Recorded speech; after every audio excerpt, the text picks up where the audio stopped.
ဘယ်သွားမလို့ကိုရဲ့ ဒီနေ့အပြလေးရှိမယန်းကုန်းအကျိုးပေးနေတော့ ဟာလား ဒီနေ့လည်းမယန်းကုန်းပဲသွားမယ်မယန်းကုန်းကျွန်တော်တို့မြေပိုင်းမြေပစ်90ပစ်80တစ်ထပ်အာစီလေးနဲ့အဲ့ဒီတော့တပြမလို့လိုက်ခဲ့အောင် ရေတို့ fight တယ် fighting ဝေးခါရဲပြတခါရဲ ကိုလိုက်ခဲ့ပါဦးလား ဟုတ်ကဲ့လိုက်ခဲ့ပဲလေ စတော့ချုံပါဆိုโอเคကျွန်တော်တို့မယန်းကုန်းသွားရင်းနဲ့ကျွန်တော်တို့ရဲ့မြောက်လူကုန်းပေါ့နော်ပင်လုံလမ်းမကြီးမြောက်လူကုန်းမှာဈေးကြီးဆုံးလမ်းလို့လည်းပြောလို့ရတယ်ဗျာပင်လုံလမ်းမကြီးကိုရောက်ပေါက်နေတဲ့မိတ်ဆွေညီကိုတွေကိုရိုက်ပြပေးလိုက်တာပါပင်လုံလမ်းဆိုတာဘယ်လိုမျိုးကြီးလဲဆိုတာဒီလိုမျိုးကြီးပါတော့ကျွန်တော်တို့အခု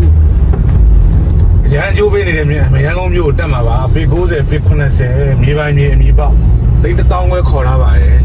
အဲ့တော့ရန်ကုန်တစ်မြို့လုံးမှာရှိတဲ့မြေခွက်တွေပဲဖြစ်ဖြစ်လုံးချင်းတွေပဲဖြစ်ဖြစ်ကွန်ဒိုတွေပဲဖြစ်ဖြစ်ရောင်းခြင်းဝယ်ခြင်းငှားခြင်းအကုန်လုံးရပါတယ်เนาะအဓိကတော့မြောက်တကုံမှာဆိုလို့ရှိရင်တော့ကျွန်တော်တို့ပေ20ပေ60အကွက်40လောက်ကင်ထားပါတယ်ပေ40ပေ60အကွက်60လောက်ကင်ထားပါတယ်เนาะကင်ထားတာဆိုတော့